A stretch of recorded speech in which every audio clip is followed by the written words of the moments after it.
আসসালামু আলাইকুম ভিউয়ার্স, কি অবস্থা সবার? সবাই কেমন আছেন? Welcome back to my channel and you are watching as a young biker and young boy and it's me Asif Zaman. তো গাইস, আজকে নিয়ে আসলাম আপনাদের সামনে পালসার N160 একটা বাইক। বাট এর আগে দেখাই দেই, পালসার N160 বাইকটা 4833 কিলো বর্তমানে রানিং। বাট বৃষ্টি পড়তেছে অনেক। তো এই 4800 অর্থাৎ 5000 সামথিং বাইকটা চলার পর কতটুকু সমস্যা হতে পারে অ্যান্ড এটা মাইলেজ কত যায় এবং এটার হর্স পাওয়ার, আরপিএম, টর্ক ক্ষমতা কত এবং সর্বোচ্চ কত হাই স্পিড তোলা হয়েছে এই বাইকটা দিয়ে, এই নিয়ে আলোচনা করব। তো আজকের ভিডিও শুরু করা যাক। বাট অনেক মেঘালয় আকাশ, let's get and started. Pulsar N160 bike 2022, 23, 24 সালে পালসার এমন কাঁপাইছে মাঠ, এখন N160 দিয়ে আরও কাঁপাইতেছে। আর আমার সামনে যে বাইকটা দেখতে পাচ্ছেন, এটার পুরো নাম হচ্ছে পালসার N160, বাট এখন হায়ার সিজি বাইক বের হয়ে গেছে N160-র মধ্যে। ওকে, তো এই বাইকটা হচ্ছে ডাবল ডিক্স এবিএস দেখতে পাচ্ছেন, এটা কিন্তু ডাবল এবিএস বাইক। অ্যান্ড এটার মিটারটা আমি আবারও দেখাচ্ছি। ও বৃষ্টি অনেক, 4833 কিলোমিটার। এই মিটার ডিসপ্লেটা অনেক ভালো লাগছে আমার, বিকজ এখানে আপনার অডিও মিটারটা হায়ার স্পিডের মধ্যে ডিজিটাল করা হয়েছে। এছাড়া RPM clock, ABS clock, side light indicator clock, এখানে নিউট্রাল ক্লক, এখানে হচ্ছে fuel, battery, side stand clock ইত্যাদি এখানে দেওয়া হয়েছে। অ্যান্ড আরেকটা বিষয় হচ্ছে, এটা কিন্তু সাইড স্ট্যান্ড ফালানোর সাথে সাথে, অর্থাৎ আপনি যদি সাইড স্ট্যান্ড ফালান সাথে সাথে কিন্তু এটা রিস্টার্ট অফ হয়ে যাবে। এটা কিন্তু আমার অনেক ভালো লাগছে। আর দ্বিতীয় হচ্ছে এটা ট্যাঙ্ক প্যাডটা। আচ্ছা, পালসার তাদের বাইকগুলো এতভাবে মডিফিকেশন করে ভাই, N160-র যে ট্যাঙ্ক প্যাডটা অনেক অসাধারণ করে তুলে ধরা হয়েছে।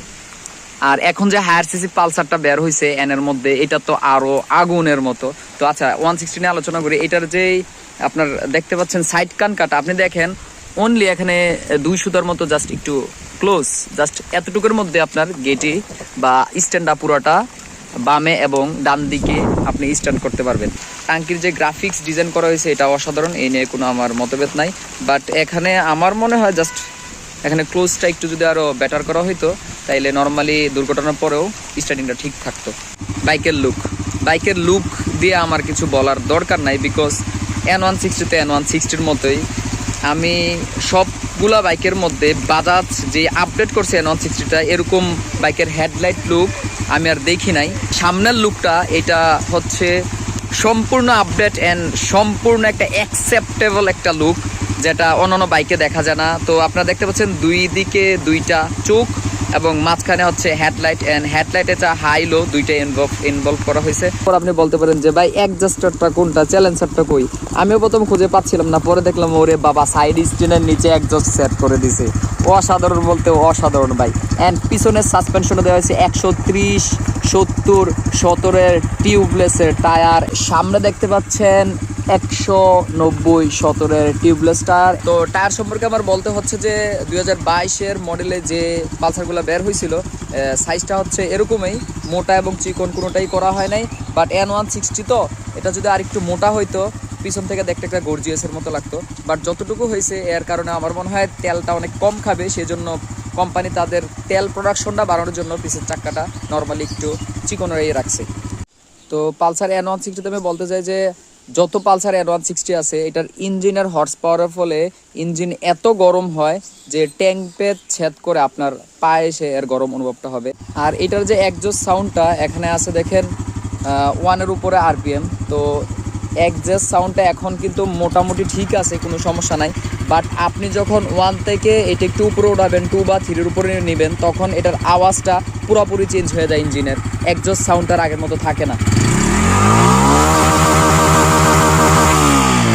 আর আরেকটা বিষয়, এটার পিছনে দেওয়া হয়েছে কিন্তু সিঙ্গেল সাসপেনশন। তো আমরা দেখছি জিক্সার মনোটোনে সিঙ্গেল সাসপেনশন দেওয়া হয়েছে, বাট এটা সর্বোচ্চ 10-15 হাজার কিলোমিটার পরে সাসপেনশন পুরো বাদ হয়ে যায়, তখন আপনার 5 থেকে 6 হাজার টাকা দেওয়া মার্কেট। আর যদি শোরুম থেকে কিনেন 10 থেকে 12 হাজার টাকা দিয়ে এটা নতুন কিনতে হবে। আর আরেকটা বিষয় হচ্ছে এটার মাইলেজটা আমি এখনো মাপি নাই, জাস্ট আইডিয়া, ইমিডিয়েটলি 30+ এটার মাইলেজ যাচ্ছে। বাট আপনি যখন সার্ভিসটা করবেন তখন আমার মনে হয় মাইলেজ আরও বেটার যাবে।